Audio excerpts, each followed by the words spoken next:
Hey cruisers, we are so happy to be in Skagway today. So many of you suggested that we spend the day on the White Pass Rail, and that is what we're doing. And we are joined today by the conductor of this train. His name is Mike Siga. Did I say that right? Yes, you did. Okay, wonderful. And Mike is going to tell us a little bit about himself and what we can expect today. So Mike, have at it. Tell us a little bit about yourself and how you landed here in Skagway. Well, I was born and raised in New York City, Staten Island.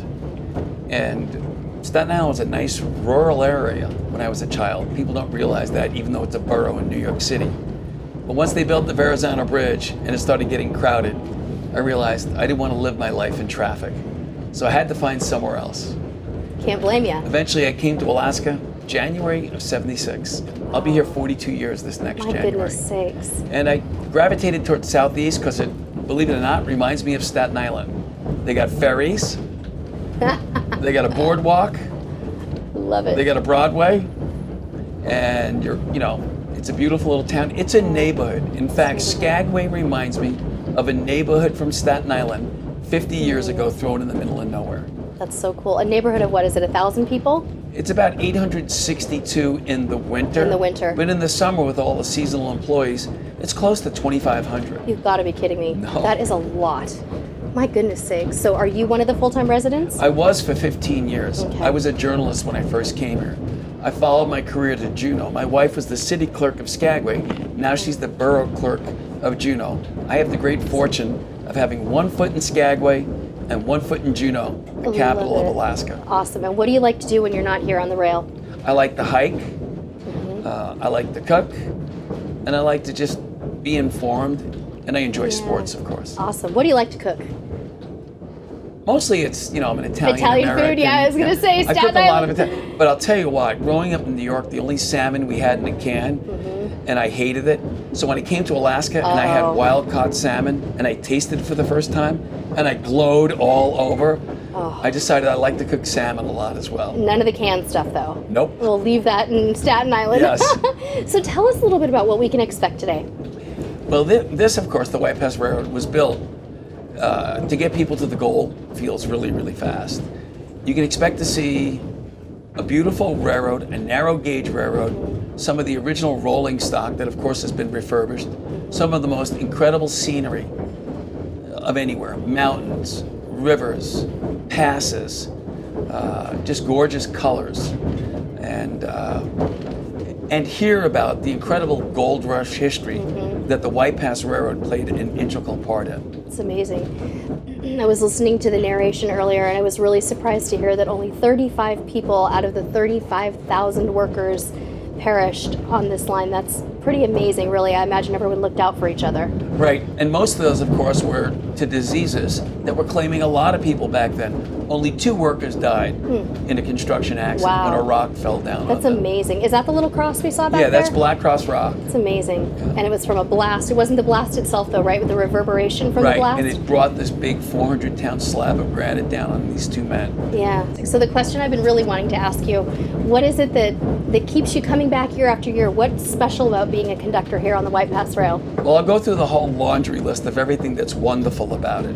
First of all, there's the incredible equipment, there's the incredible engines and rolling stock, and everyone likes railroads. I think it's because they grew up seeing them under their Christmas trees. Yeah. So in addition to this being an absolutely gorgeous, historic narrow gauge, and in addition to the great history and the great scenery, I really enjoy the people. You won't believe the kind of people I've met on the train. Just this season alone, I met one guy that developed traps for wild boars throughout like 13 states in the southern United States, to a man who would come in and he would help CEOs and presidents of companies improve their companies. He recommended a series of books from a guy named Professor Collins in Colorado, the Good to Great series, How the Mighty Fall, Built to Last. So I enjoy the people. Their personal stories are wonderful, their professional careers are interesting. I always say the people's university of the world comes to me on this railroad. Love it. So not only am I getting paid to do this job, I'm being educated all the time. And of course I like the fact that I keep busy on this. It keeps me fit. I bet it does. Yes. Well, I've seen you be very kind and gentle and patient with people today. I know if I were walking on the train and I was in a wheelchair and struggling a little bit, you would make me feel so comfortable and so welcome. It's very impressive. If it wasn't for the customers, I wouldn't have this job. Yeah. And I think for a lot of them, they're on vacation. Many of them, it's a once in a lifetime trip, and it's an honor to be here to serve people who are coming to fulfill a dream. Once in a lifetime Yeah, dream. and most of them are so positive and so interested and so engaged. So true. So true. We take these things for granted sometimes, I think. Yeah. So can you tell us a little bit about what goes into prepping the tracks and the railway following those crazy winter months? We've seen footage of these amazing snowplow cars, and I'd just love to hear more about it. Well, the railroad used to operate year-round from 1898 up into 1982. We used to, our last main product was lead and zinc coming south, freight going north. When the mine shut down, the railroad shut down. So they would keep it open year-round then. They had everything from snow sheds, snow fences to keep the snow from drifting on there. It was a constant and expensive operation to maintain. We were shut down for 6 years, from 82 to 88. They realized this is such a beautiful trip. It could make a great passenger excursion. So they reopened in 88. But what that entails is a lot of work in the spring to open it up to 2 months before our first visitors come in early May.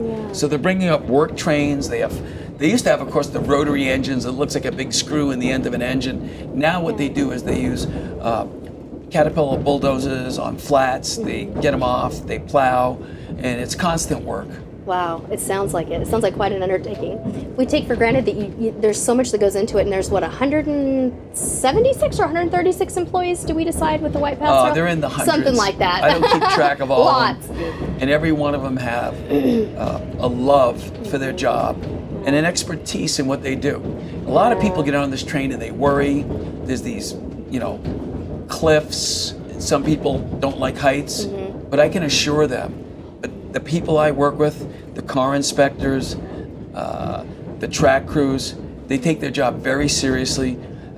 Motor cars go up every day before our trains, and they come down every day after our trains. They're always looking out for rail conditions, for rocks coming down. We have a lot of good people that are really good at their job, and I'm not crazy about heights either, but I'm totally comfortable on this train. You feel very safe and secure. Yes, I do. So what's this I hear about the Santa train? Okay, once a year the company does a Santa train. In addition to a lot of other things they do. People don't hear this about White Pass. They donate to a lot of worthy causes, from breast cancer awareness to the homeless shelter in Southeast Alaska. The Santa train is just another one of the many great things they do for the community and Southeast. They basically, a couple of weeks before Christmas, run up to Clifton, which is about 9.5 miles. The kids get all excited. They bring them up. They have a Santa Claus on board. Oh my gosh. They have all the stoves going. They have hot chocolate. They bring them into town. They stop. They go to a place where they all get gifts. Oh, it's really nice. it sounds amazing. It is. What an experience. And the crews donate their time as well. Very cool. Yeah. So one of our subscribers asked me to ask you about the horsepower of one of these trains. What can you tell me about it? Most of our engines are about 1,200 horsepower each. Typically, our consists have two engines together. They'll link together with what's called an MU cable, or a multiple unit. So it basically adds the horsepower together. So it's about 2,400 horsepower for most of the consists. Amazing. Yeah. Well, thank you so much for your time today. It's been wonderful chatting with you. Yeah. Should we let you get back to work? Yeah, no. Yeah, sure. Back to work. It's the fun of... It's a pleasure. Let me get back to work and my people. I love it. It's time for me to be educated. I love it. You're a model. Thank you so very much. All right. We appreciate your time, Mike. Yeah, appreciate you being here. Thank you.